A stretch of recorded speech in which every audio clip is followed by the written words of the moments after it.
Hi, welcome to WoundReference. I'm going to provide a tutorial on the hyperbaric oxygen module and focus specifically on the operations bucket.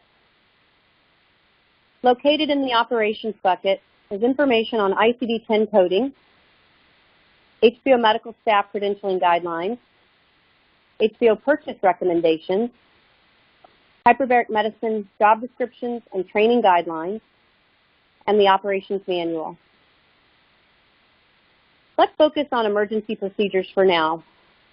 Let's say your hyperbaric unit needs emergency procedures. You want to practice them to be ready in the event that an emergency should occur. You can go here to the operations manual category and click on emergency procedures.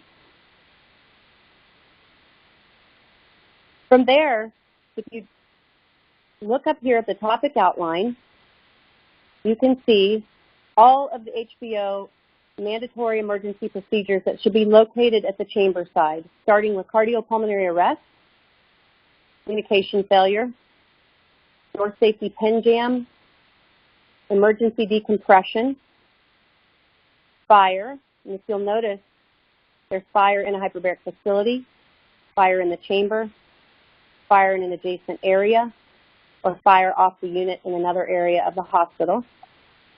Oxygen supply failure, whether that be local or hospital-wide.